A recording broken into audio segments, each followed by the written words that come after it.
안녕하세요. 이세뮤니버스 비즈니스 이창수 세무사입니다. 네이버 블로그 헬리오시티 도움 세무사입니다.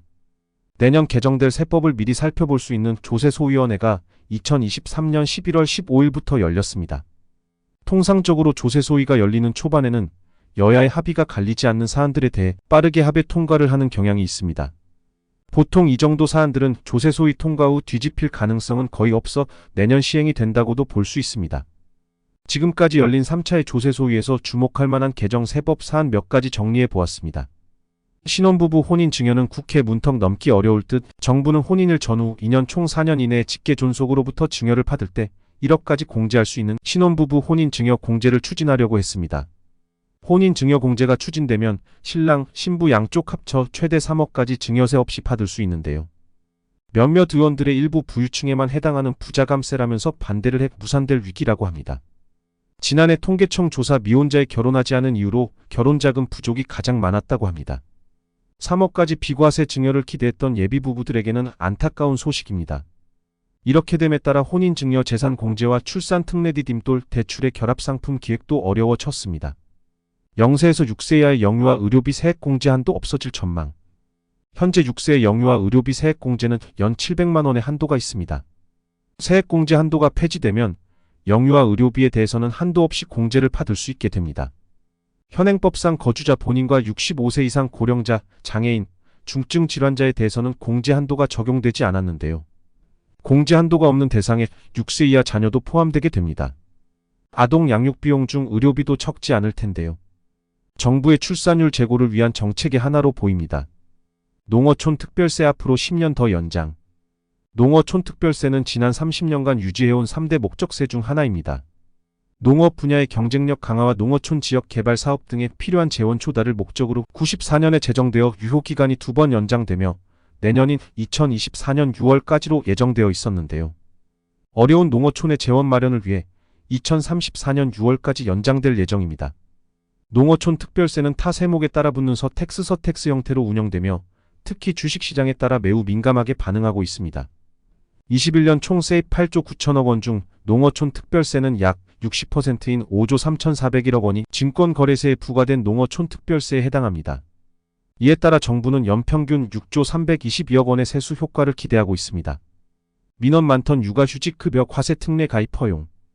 현행법상 청년이나 저소득층의 자산 형성을 위한 다양한 특례 제도가 있습니다. 저축이나 과세 특례의 경우 공통적으로 직전 연도의 소득을 기준으로 하는데요.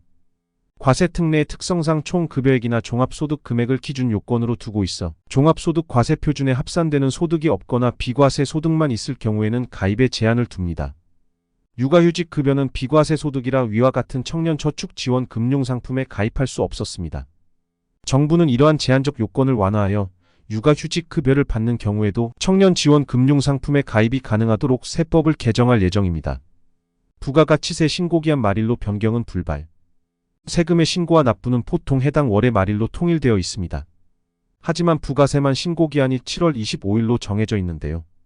세무사업계에서는 25일까지의 신고가 너무 촉박하다며 말일로의 변경을 요구해왔습니다.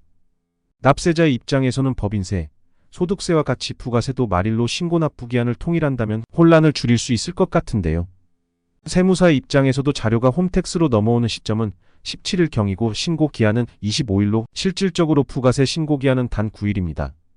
여기에 주말이 낀다면 신고할 수 있는 기한이 5일에서 더 6일로 줄어들어 부가세 시즌마다 늘 야근을 해야 했습니다. 그러나 기재부에서는 79년 이후 40여 년간 부가세 신고 납부 기한이 일관되게 유지돼 왔고 현재 운영에도 큰 문제가 없다며 반대했습니다. 또 부가세 신고기한을 연장하면 부가세 환급기한도 연장돼야 하므로 환급을 받아야 할 사업자의 자금 부담도 늘어날 수 있다며 이유를 제시했습니다. 착한 임대인 세액공제 특례 1년 연장.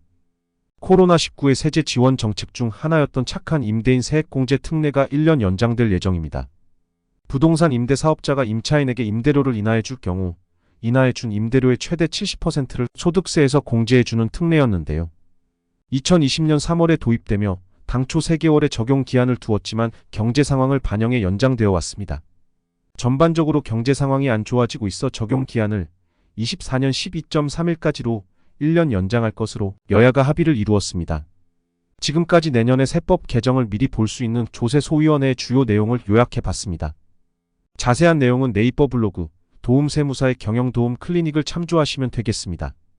오늘도 이세뮤니버스 비즈니스와 함께 절세하는 하루 보내시기 바랍니다.